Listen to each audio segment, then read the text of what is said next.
নেই, আমাদের পিতৃ পরিচয় নেই, আমরা কারো সন্তান না, কারো শিল্পপতির সন্তান না, আমরা রাজনীতি করবি, এটাই আমাদের জীবনের বড় আক্ষেপ।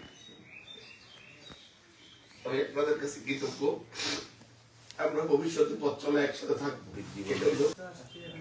কর্মীদের ভালোবাসা, সহকর্মীদের ভালোবাসা, এটা আসলে ভাষা প্রকাশ করার মতো না। আমরা আমাদের কোনো বাবার পরিচয় নেই, আমাদের কোনো শিল্পপতির সন্তান আমি একজন অত্যন্ত সাধারণ মানের সরকারি কর্মকর্তার সন্তান। রাজনীতি আমাদের অনেক কিছু দিয়েছে দল, বিশেষ করে এই শহরে এবং সারা বাংলাদেশে বিএনপির একজন কর্মী হিসেবে কোথাও আমাদেরকে হয়তো ছাত্র দলের দীপ্তি হিসেবে চিনে, যুব দলের দীপ্তি হিসেবে চিনে, তারেক রহমানের সৈনিক হিসেবে চিনে, তারেক রহমানের বিশ্বস্ত একজন কর্মী হিসেবে চিনে। আমাদের কারণে এই দলের 36 বছরের পথ চলায় কোথাও কোনো মানুষ আঘাতপ্রাপ্ত হয়েছে এটা আমার জ্ঞাতসারে নাই, আমি জানি না। সবসময় দলকে মাথায় রেখে আমরা কাজ করেছি। দলের সিদ্ধান্ত অবশ্যই আমাদের শিরোধার্য। আমরা সারা জীবন বক্তৃতায় বলেছি, আদর্শ ধারণ করেছি যে আমরা সবার আগে দলকে ভালোবাসি। এই দলটার জন্য অনেকের আমাদের ত্যাগ, সব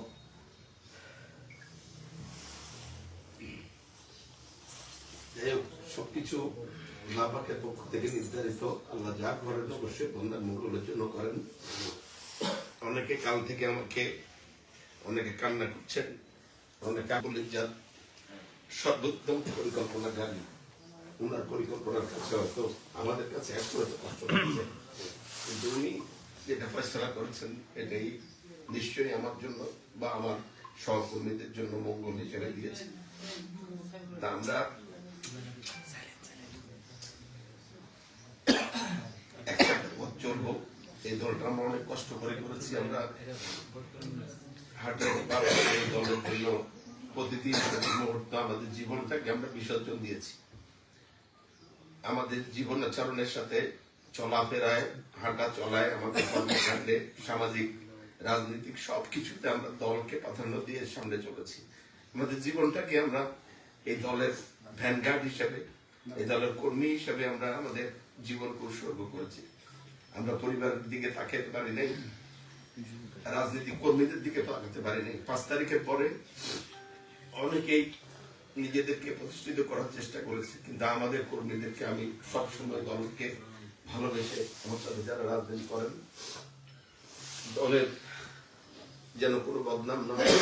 আমাদের দলের চেয়ারম্যান দেশনায়ক তারেক রহমান যে বক্তব্য দিয়ে আমাদেরকে ধারণ করার জন্য উজ্জীবিত করেছেন, আমরা সে বক্তব্য ধারণ করেছি। আল্লাহকে হাজার নাজের করে বলি, একজন মুসলমান হিসেবে আমি গত 2007 সালের পরে আল্লাহ প্রতি বছরই আমাকে আল্লাহর ঘরে যাওয়ার তৌফিক দেন, দয়া করেন। আমি আল্লাহকে হাজার নাজের করে বলি যে আমি আমার ব্যক্তি জীবনে শুধু এই 5 তারিখ বা এই সময়ের জন্য না, জীবনে কখনো আমার দ্বারা কোনো লোক আঘাতপ্রাপ্ত হয়েছে, আমি তার থেকে 500 টাকা তসরুপ করেছি, দলের বদনাম হোক, এরকম কোনো কর্মকাণ্ড আমার জীবনে আমি করি নাই। আল্লাহ পাক একজন সাক্ষী আছেন। যাই হোক, তারপরে হয়তো পার্টির বিবেচনায় আমরা আসতে পারি না, আমার জীবনে আমি করি নাই। আল্লাহ পাক একজন সাক্ষী আছেন। যাই হোক, তারপরে হয়তো পার্টির বিবেচনায় আমরা আসতে পারি নাই, আমাদের পিতৃ পরিচয় নেই, আমরা কারো সন্তান না, কারো শিল্পপতির সন্তান না, আমরা রাজনীতি করবি, এটাই আমাদের জীবনের বড় আক্ষেপ। আমি আপনাদের কাছে কৃতজ্ঞ, আমরা ভবিষ্যতে পথ চলা একসাথে থাকবো, এটাই হলো কথা। ইনশাআল্লাহ আমরা সবাই যদি একসাথে থাকি, ইনশাআল্লাহ এই দল আমরা সৃষ্টি করেছি, এই দলের আমাদের রক্ত, শ্রম, ঘামের উপর এই দল প্রতিষ্ঠিত। আমরা এই আদর্শকে ধারণ করি, আমরা খালেদা জিয়ার সন্তান। আমরা এই দলের যতই হয়তো সাময়িক আমাদের কষ্ট লাগতে পারে, আমরা দলকে এগিয়ে নিয়ে যাব, এটা আমার বক্তব্য।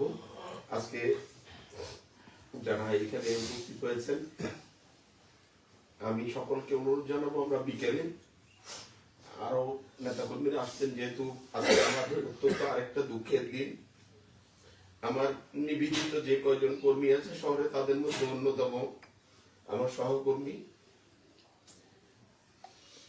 কালকে সারাদিন যে ছেলেটা পাগলের মতো আমাকে ফোন করেছে, শুধু বলছে ভাই আপনার কথা, অনেকবার কান্না করতেছে, ফোনে কান্না করছে, ভাইয়া কোনো মতে মেনে নিতে পারছি না, আপনার জন্য বেশি খারাপ লাগতেছে ভাই। আমি তো, আমার তো খারাপ লাগতেছে না, তুমি কেন কান্না করতেছ? যে আল্লাহর হুকুম, আজকে সে দুনিয়া থেকে চলে গেছে। এরকম একটা নিবেদিত প্রাণ কর্মী, যে আমার বলতে অন্ধ ছিল, দলের প্রতি অন্ধ ছিল, অত্যন্ত নির্যাতিত একটা কর্মী। আমি ওর জানাজায় যাবো, এই কারণে আরো লোকজন আসছে। আমরা এখন সবার সাথে আমি আর বক্তব্য দিব না, কথা বলবো না।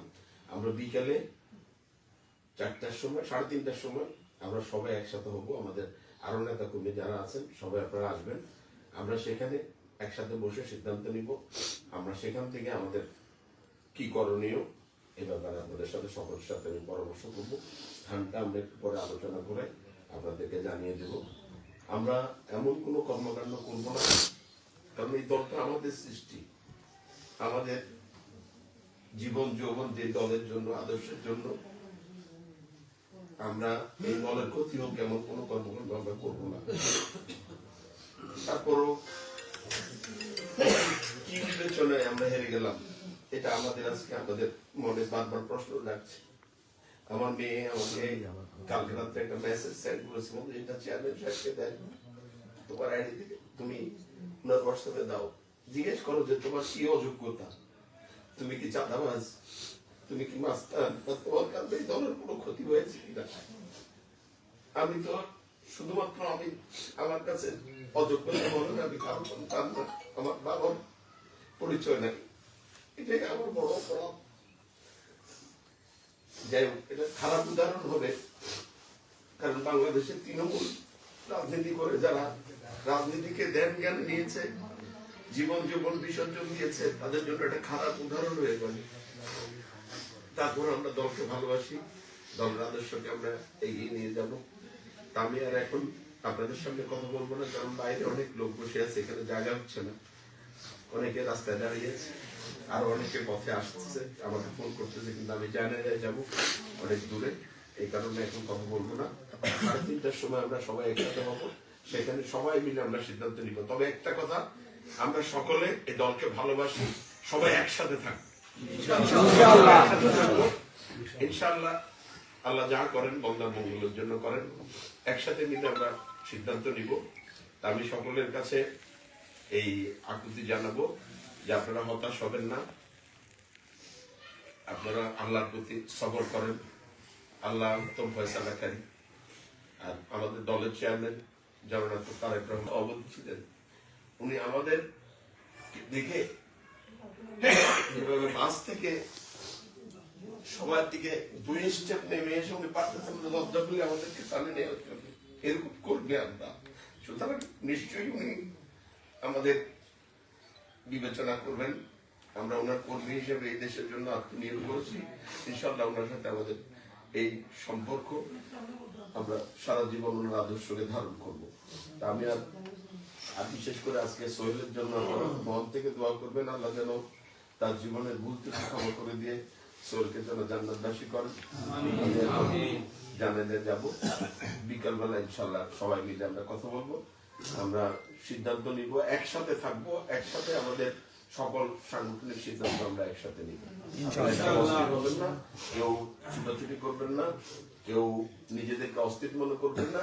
এই দল আমাদের, এই দলের ভালো মন্দ আমরা দেখব, এই দলের কোনো ক্ষতি হইলে আঘাতটা আমাদের আসবে, কারণ এদের কোনো আঘাত আসবে না, এদের মনে অন্তরে আঘাত লাগবে না। এরা 17 বছরও আঘাতপ্রাপ্ত হয় নাই, এরা কোনো বিএনপি কর্মীকে 500 টাকা দিয়ে সহযোগিতা করে নাই। আমরা যখন পলাতক জীবন যাপন করেছি, অমুক্ত ছিলাম, অনেক বেলা আমরা করতে পারি নাই, অনেক বেলা আমরা কোনো আশ্রয় পাই নাই। রাতের পর দিনের পর দিন আমরা ভবগুলোর মতো ঘুরেছি, হাইকোর্টের বারান্দায়, জজ কোর্টের বারান্দায়, জীবন সংখ্যায় ছিলাম, ওনাদের কোনো সংখ্যা ছিল না। আজকে আমাদের এই ত্যাগ শ্রম আমরা আমাদের এই দলের জন্য যে আত্মত্যাগ, নিশ্চয়ই আল্লাহ দেখছেন, আল্লাহ উত্তম ফয়সালাকারী, অবশ্যই আল্লাহ সঠিক ফয়সালা করবেন। তা আমরা বিকেলে সকলে একসাথে হবে, সেখানে আমরা পরবর্তী কথা বলবো। যারা পথে আছেন এবং যারা আসেন নাই, সকলকে আপনারা মেসেজটা পৌঁছাবেন। স্থানটা আমরা এখনই আলোচনা জানিয়ে দিচ্ছি, ঠিক আছে? তা আমি আর কথা বাড়াবো না, কারণ আমাদের অনেক দূর জানাজা যেতে হবে। আপনারা যারা এই এখনো আবেগ দিয়ে আমাকে, এবং আমি একা না, এটা আমাদের একটা পরিবার, আমাদের এই দলটা একটা পরিবার, এই পরিবারের সকল সদস্যরা আমরা একে অপরের ভাই, একে অপরের সহকর্মী, আমরা একসাথে পথ চলবো, এটা হলো আমাদের মূল কথা। সবাইকে ধন্যবাদ।